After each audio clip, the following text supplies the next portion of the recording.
আসসালামু আলাইকুম everyone, welcome back to my channel beauty cooking. আজকে আমি শীতের পিঠাপুলি পর্বের আরেকটি রেসিপি নিয়ে হাজির হয়েছি, আর সেটা হলো নারিকেলের পুর ভরা ভাজা পুলি পিঠা রেসিপি। এই পিঠাটি খুব সহজেই তৈরি করে নেওয়া যায়। বাসায় মেহমান আসলে অথবা বিকেলের নাস্তায় আপনারা এই পিঠাটি তৈরি করে নিতে পারবেন এবং এই পিঠাটি তৈরি করে এটি ফ্রোজেন করেও রেখে দিতে পারবেন ফ্রিজে 1 থেকে 2 সপ্তাহের জন্য। আমি আর কথা না বাড়িয়ে মূল রেসিপিতে চলে যাচ্ছি।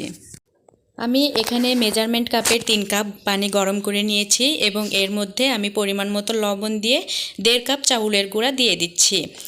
যখন এভাবে বলক উঠে আসবে তখন আমি এটাকে অনবরত নেড়েচেড়ে নিচ্ছি। অনবরত নেড়েচেড়ে আমি এটাকে সিদ্ধ করে নেব। আপনারা ঢাকা দিয়ে রাখতে পারেন, তবে আমি যেভাবে করছি এভাবে করে রাখলে ঢাকা দেওয়ার প্রয়োজন নেই। অনবরত নেড়েচেড়ে এটাকে সিদ্ধ করে নিতে হবে। দেখুন আটাটা সিদ্ধ হয়ে গেছে। আমি এবার এটাকে হাতে তেল মেখে সুন্দর করে মেখে নিব।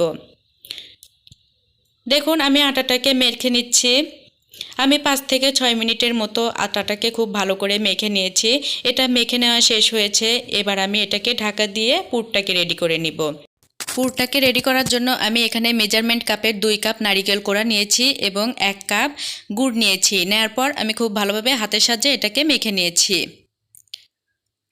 এটাকে খুব ভালোভাবে মেখে নেবেন, তাহলে এর ভেতর থেকে যে রসটা বের হবে, এই রসটা বের হলে এটাকে যখন জাল করে নিব তখন এটা খুব দ্রুত সিদ্ধ হয়ে যাবে। এবার আমি এটাকে কড়াইতে নিয়ে নেড়েচেড়ে পুরটাকে রেডি করে নিব। দেখুন পুরটা রেডি হয়ে গেছে, আঠালো হয়ে গেছে। এই পর্যায়ে আমি এটাকে ঠান্ডা করে নিব। এবার আমি বেশ খানিকটা ডো নিয়ে রুটির আকারে ডোটাকে বেলে নিব। রুটিটা বেশি পাতলাও করব না, বেশি মোটাও রাখবো না। এভাবে করে আমি সবগুলো রুটি বেলে নিয়ে আমি একটা গ্লাসের সাহায্যে কেটে নিব। কেটে নিয়ে আমি ভেতরে পুর ভরে আমি পিঠার আকারে এগুলোকে তৈরি করে নিব।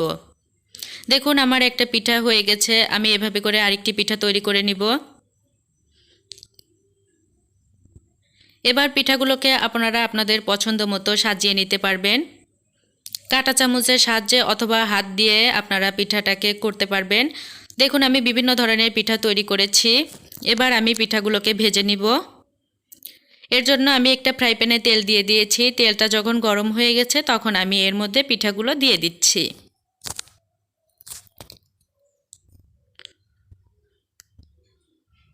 চুলাটা মিডিয়ামে রেখে আমি পিঠাগুলোকে ভেজে নিব।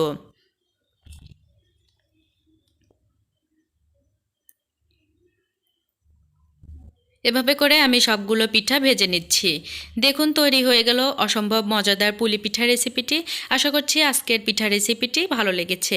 আর ভালো লেগে থাকলে অবশ্যই আপনারা এখনও যারা আমার এই চ্যানেলটিকে সাবস্ক্রাইব করেননি, আপনারা আমার এই চ্যানেলটিকে সাবস্ক্রাইব করবেন, লাইক কমেন্ট শেয়ার করবেন, আর বিউটি কুকিংয়ের নতুন নতুন রেসিপির সঙ্গেই থাকবেন। আমি আজকের মতো ভিডিওটি শেষ করছি। সবাই ভালো থাকবেন, সুস্থ থাকবেন। আল্লাহ হাফেজ।